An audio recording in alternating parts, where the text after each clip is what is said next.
All right, good afternoon slash evening, everybody. Back with my third album review. This is Peter Marzano. I'm going to try to make this a bit more of a main feature of my channel, but today I'll be looking at the third album I've looked at so far. This will be the second rap album, and it'll be the 2011 debut of currently very popular rapper and Fayetteville, North Carolina native J. Cole, looking at his first studio length album that he released in September of 2011 under Rock Nation Records after signing on with Jay-Z a few years prior. This one being Cole World, The Sideline Story. Debuted at number one on the Billboard 200 and certainly found some commercial success, and is an album that 7 years later definitely has its bearings not only in J. Cole's music, but in rap in general, especially considering the kind of path that J. Cole took to becoming a rapper, having a degree from St. John's University, kind of having a very unconventional upbringing in an area that isn't really known to produce rappers.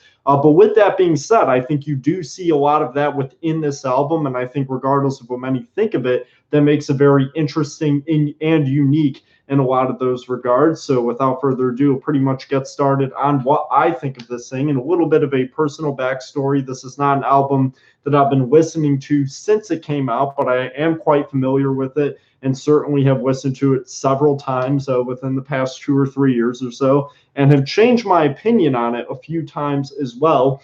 But basically, getting started, Cole starts off the album very similarly to how he starts off a lot of his albums. In fact, Born Sinner really being the only one where he doesn't adopt this format, taking an intro, a slower track. In this one, particularly, he's simply talking about his roots in rap and kind of what got him started, and that transitions very well into the first actual track of the album, Dower in a Dream 3, which has a wonderful beat to it. Great production on the track that kind of has this crescendo, decrescendo keyboard going on throughout the entire track, where he's basically talking about his route to becoming a big time rapper and how it was kind of always his dream to be able to be in the spot, and especially be recruited by somebody like Jay-Z, and to be a college student and somebody that didn't really have a whole lot going on at home before college, and then to be able to find himself in this position.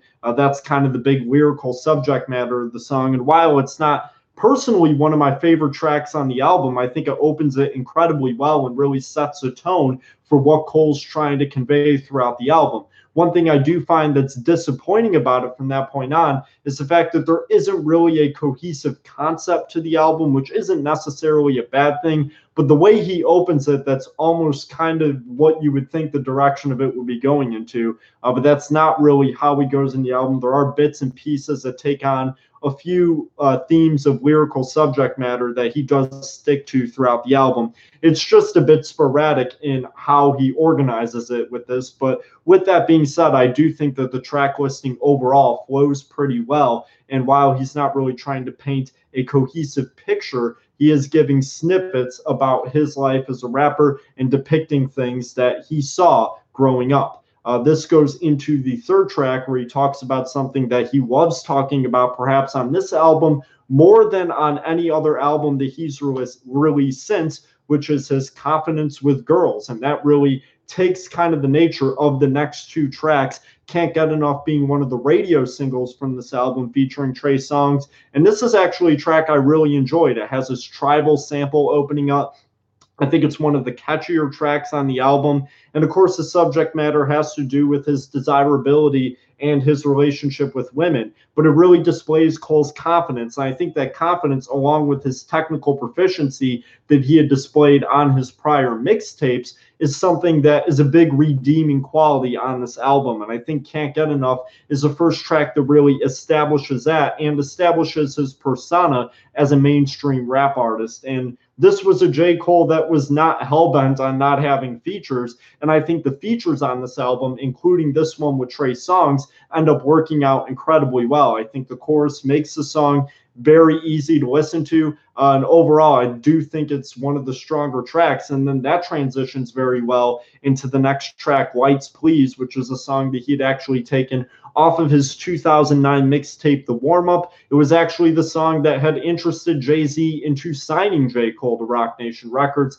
And this is another track where I think J. Cole really does what he has to do to play to his strengths. The production is quite simple, but very likable. It's a piano-based snare beat that kind of repeats, and it simply talks about his action with girls and a little bit of introspection on his life and basically what he's thinking about his relationship with women. And it was one of the catchier tracks on that mixtape that he came out with, and certainly serves the same purpose here. And I think it's placed in a very good spot in the album, especially after the much more brash and confident nature of Can't Get Enough goes into this one, where he's displaying a bit more humility, but is still sticking to those confident subject matters that many of his contemporaries, especially at the time in 2011, were utilizing. From that point on, the album takes a brief turn towards complete introspection, goes back to kind of what you saw with the Dollar and a Dream track, goes into an interlude where he's describing being pulled over the night he had gotten signed and having to spend a night in jail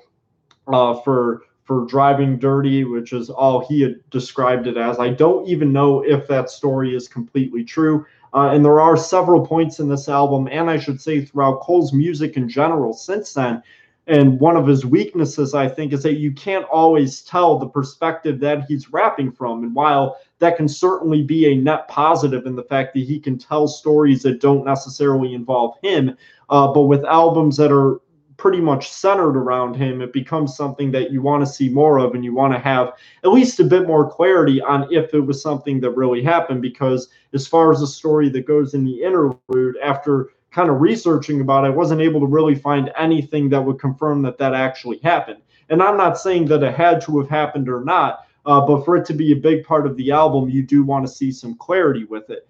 Regardless, it does transition into one of the stronger tracks on the LP, Sideline Story, which is perhaps the most introspective moment on the album when talking about his roots and his career in rap, talks about his beginnings, and basically his perception that he has as a rapper, knowing that his story is pretty unique and it's different than what a lot of rappers have to bring to the table. And there was actually one line in this track that I think is maybe one of the strongest on the entire album, where he starts to touch on the issue of race and a bit more of the social issues that he does expand on later on in the album. But he opens the second verse, and I really love how he starts. He says, "Up in first class, laugh even though it's not funny. See a white man, wonder how the fuck I got money. While he sit at coach, hate to see me walk past him. Young black, pants sag, headphones blasting. Nobody asking, how did he manage? With all the cards against him, he used them to his advantage. Slang we be speaking probably sounding like Spanish. Then I fuck their heads up when I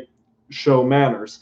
And that whole sequence right there, I think, is absolutely genius, because it talks about what a lot of people in J. Cole's position, especially as somebody who had graduated from college, kind of dealing with a lot of the perceptions that a young black man has to have when being in public. And it's one of the more socially conscious moments on the album. And I really think it fits the tale of this song specifically because, of course, as previously mentioned, J. Cole's path to success was certainly unorthodox. And I think he really utilizes using his experiences in a track like this and talking about his humility in the situation, looking for the opportunity to get bigger and bigger, and just how proud he was that he was able to get to that point, to be able to be on such a major label and find mainstream success. So not only do I think that that's one of the stronger tracks on the album, I think it's probably one of his stronger tracks in general. And I'm saying that 7 years later after the album's release.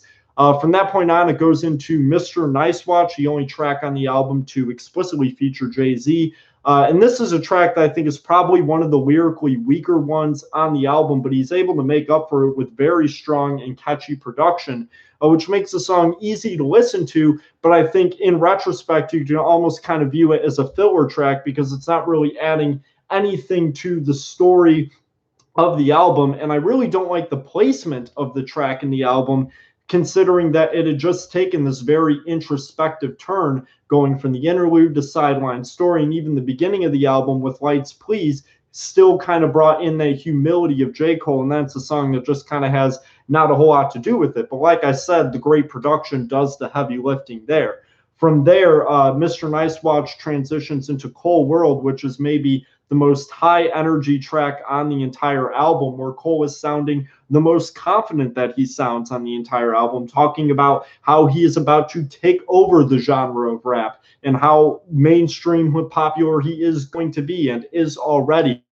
And I think he certainly had reason to speak like that, considering how much attention his 3 previous mixtapes have gotten, certainly in the underground rap community, with those being the Come Up, the Warm Up, and Friday Night Lights, the last of which also had garnered a good amount of critical success. And Cold World is definitely one of those tracks to where he is on full force, showing his confidence and willingness to be somebody that is forcing you to listen to him.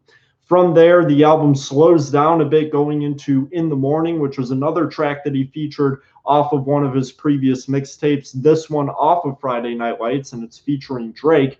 And this was while the time the album was released, Drake had already experienced mainstream popularity, but the track itself was recorded before Drake had gotten big himself. And this song is essentially self-explanatory. And while I personally like the track, I don't think it really offers much more to the album overall. And there's a couple lines on there that are kind of cringy, like when J. Cole opens the third verse and he says, "God bless the women that can hold Patron. God bless the homegirl that drove us home. No strings attached like a cordless phone," which is clever, but at the same time a little cringy.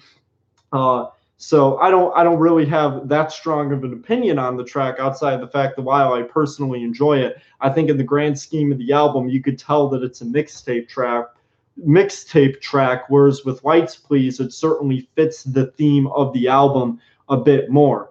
From there, J. Cole goes on to Lost Ones, which is another track that I think is perhaps one of the strongest he's ever released, and shows really his lyrical capability, talking about abortion, first with the first verse being the man displaying his side of the problem, then the woman responding to that, and then the third verse kind of coming from a neutral standpoint, talking about it. And I really love this track. There was a music video released for it as well that I think really did a great job at depicting the viewpoints that were seen in it. And what's also impressive is that this wasn't an issue that J. Cole personally dealt with himself, but was able to write a very compelling track about a very difficult and controversial decision that you don't really hear about a lot in music. And I really think that for that to just be dropped to start off the later half of the album, it really recommands your attention for what else he has in store for the rest of the album. So I really, really enjoyed that track. And if you haven't seen the music video, I definitely recommend that as well.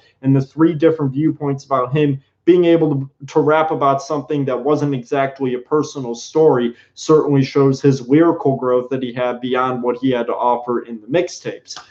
From there, it goes into another one of the singles from the album, that being Nobody's Perfect with the Missy Elliott feature. This song may also, you can make a case for that being the catchiest song in the album.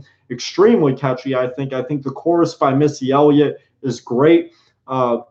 But my favorite part of the song is the first verse. And while lyrically the song isn't really about anything compelling or hard-hitting, J. Cole lyrically is extremely strong in the first verse, features a lot of multi-syllable rhymes, and is able to stretch that throughout the course of the entire verse. And I thought that was really impressive, makes the song very easy to listen to. And with the kind of off-tempo beat that's going on at the beginning of the beginning of the song, I should say, he's able to manage it and make it very listenable. And it's kind of seamless how he's able to do that. Unfortunately, from there, the album does take a bit of a turn for the worse with the next 3 tracks, none of which I really enjoyed that much. Never Told is probably the worst track in the album. It's one of the more boring ones, where he's talking about cheating and never telling the other partner or other friends. And while I think that the concept of the track is certainly entertaining and intriguing, he doesn't really do a whole lot with it. And unlike a song like Mr. Nice Watch, a production isn't really there to do the heavy lifting and make the track any interesting. From there, he goes into Rise and Shine, which I also think is a pretty solid beat, and actually some really clever lyrics. It just seems like a filler track because that's something that he's already brought to the table in this album. And I think in retrospect, this is something that J. Cole has learned from with his last two releases being much shorter, with there not really being anything that didn't directly tie to the concept of the album with his last two releases. But specifically on this debut, when you're heading to the latter part of the album, I feel like because this was his debut album, he maybe felt more obligated to make sure that there were going to be more and more tracks that would sound good. And while I think Rise and Shine by itself is a solid track, it doesn't really fit the narrative of this album really well. And I think it maybe could have done a lot better if it was just released as a standalone single. That song seamlessly transitions into God's Gift, which pretty much is the same production, but it has less to offer lyrically. And really, that track doesn't have any space on the album. And Rise and Shine at least had some true lyrical strong points from J. Cole. God's Gift has a pretty boring hook and then lyrics that don't really hold up the concept of the song, where he's trying to talk about his ability to rap being God's gift, but he's kind of already touched on that in numerous points throughout the album. Fortunately for J. Cole, I think the last two tracks of this album close it incredibly strong. Breakdown kind of takes down a lot of the same things that Lost Ones was able to convey. But what's really unique about Breakdown is that it starts off with this really upbeat sample and then goes into what is definitely the most lyrically deep track on the album and the most personal one on the album, talking about his mother's addiction to crack cocaine and really opening up about him growing up, how that affected his family, how that affected himself and his confidence moving forward. And it really is a deep and introspective track, and one that really puts you inside the humility and the mind of Cole at that stage of time, a time in his life where he was much more vulnerable. And I think that that's really cool, that on an album where he's trying to play to his strengths all throughout, tracks like Lost Ones and Breakdown are risks in the fact that he wasn't really given the deal for being somebody that was full of humility and introspection. While everybody knew that he was capable of bringing it to the table,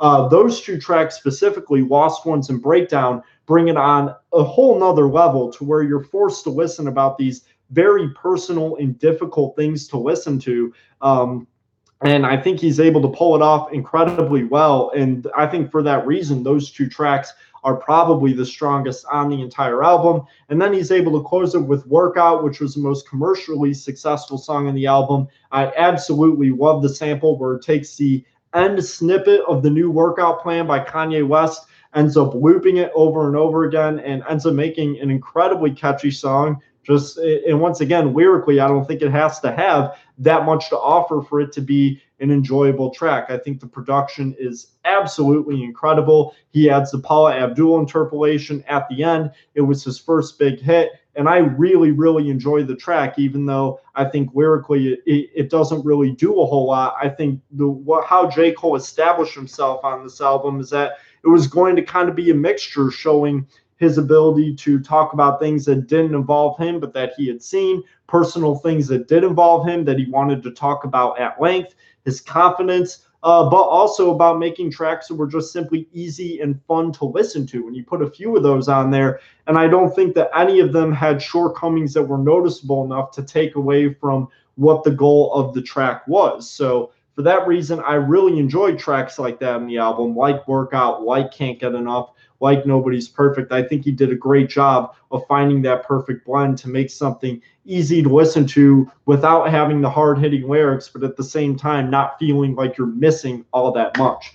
Overall, I really do enjoy this album, and I think it really set the tone for J. Cole's career. It really was interesting from the front to the back, and while I think the latter half of the album was certainly weaker, I think the way he closed the album was certainly able to give him a bit more closure and confidence moving forward, that he could touch on a variety of issues and be able to have a lasting and valued voice on a lot of these things. So that's kind of where I'm at on this. Thank you, everybody, for tuning in. My overall score, I think I'm going to give this one a 78 of 100. I really enjoyed it. I think it was a great way for him to start his career, but there certainly are shortcomings. There's some filler tracks. There's songs on here that don't need to be on here. There's some songs that go on a bit too long. But But I think those are all things that Cole improves throughout his career. And I think the strong moments on this album really are able to bring up the enjoyability of it to quite a high degree. So 78 out of 100 the score. I personally enjoyed it. Let me know what you think, and hopefully I'll be back with another album review soon enough. But thank you for tuning in. This has been Peter Marzano with my third album review. I'll be back with another one shortly.